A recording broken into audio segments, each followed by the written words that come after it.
We dismiss history at our peril. Liberty Nation Radio with Mark Angelides. As the war between Russia and Ukraine continues, it seems that both sides are on the brink of crossing their very own personal Rubicons. Now, what does this mean in practice, and where does it leave the United States? To help us figure out the facts, we're joined once again by former Deputy Undersecretary of Defense Controller, Dave Patterson. Thanks for being here, Dave. Thank you, Mark. Happy to be with you. So, Dave, Russia has recently cut off gas supplies to Poland and Bulgaria.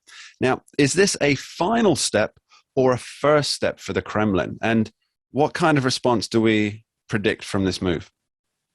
Well, I think by virtue of chronology, it's one of the first steps that they've taken to respond to the amount of support that has been flowing into to the Ukraine. I think that have been expected. I mean, when you consider the fact that most of the world is lined up against Russia, 40 countries participated yesterday or the day before in meetings to determine whether or not they would and how much they would provide in terms of support, both financial, humanitarian, and military.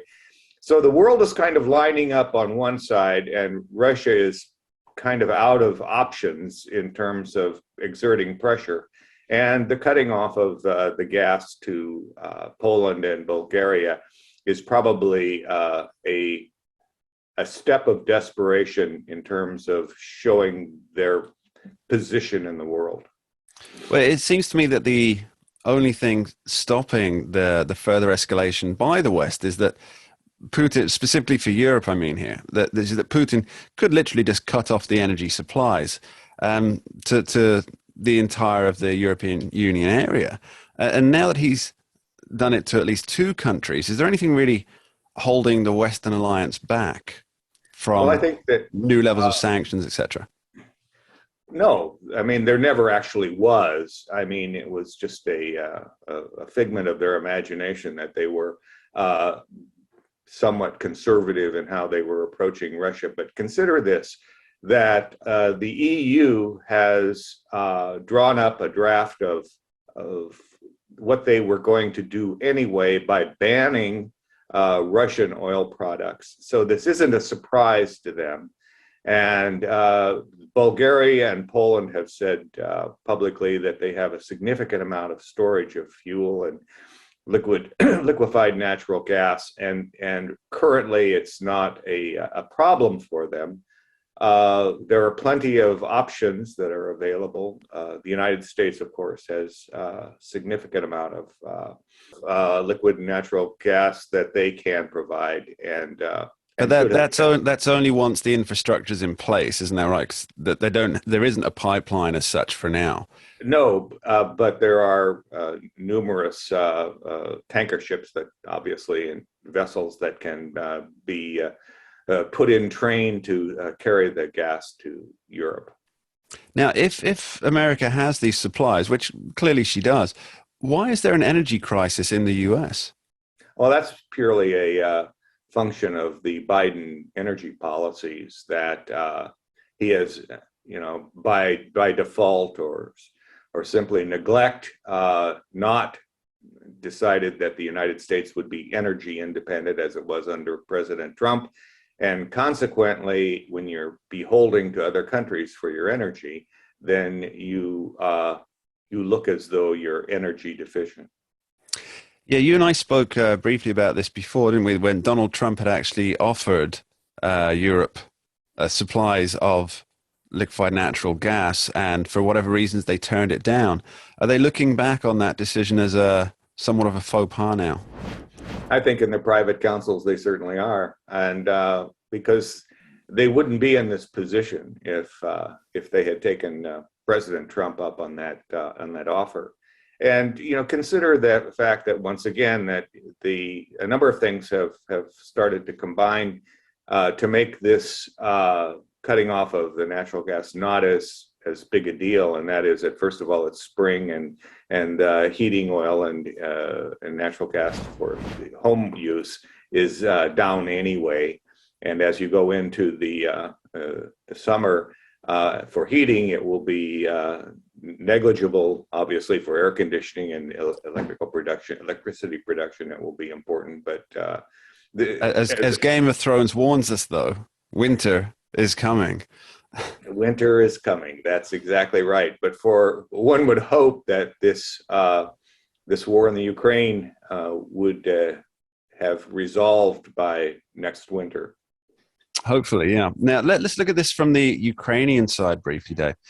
President Zelensky recently said that Russia can't be trusted with nuclear capabilities. Now, I can see where he's coming from. To some extent, he wants future protection. But is this kind of talk likely to further escalate tensions? I mean, from a practical standpoint, how would anybody in the world even go about disarming Russia?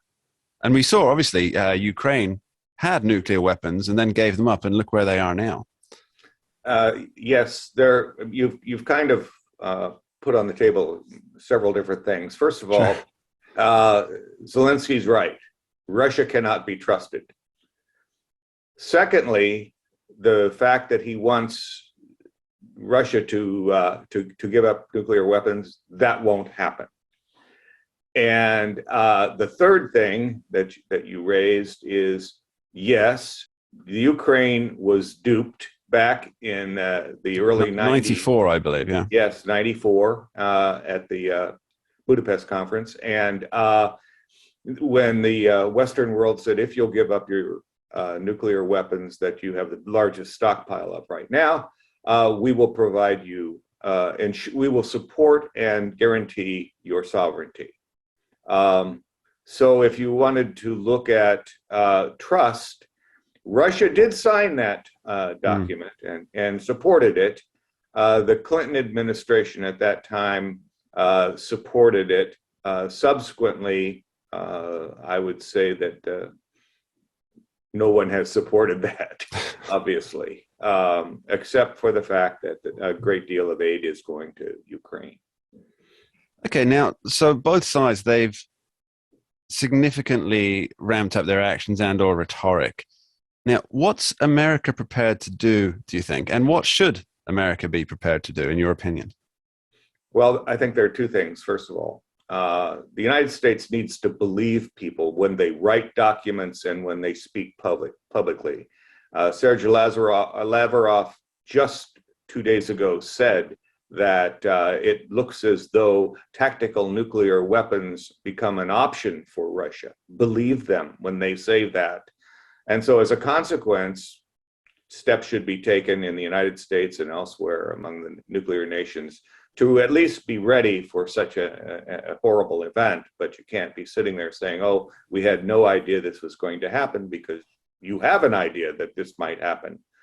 And so the next thing, I think, and this is probably somewhat controversial, but as soon as this dies down, the United States and NATO particularly should request the opportunity to have temporary forces in Moldova and Georgia, and to let Putin know that you're not going to do this again with former Warsaw Bloc nations.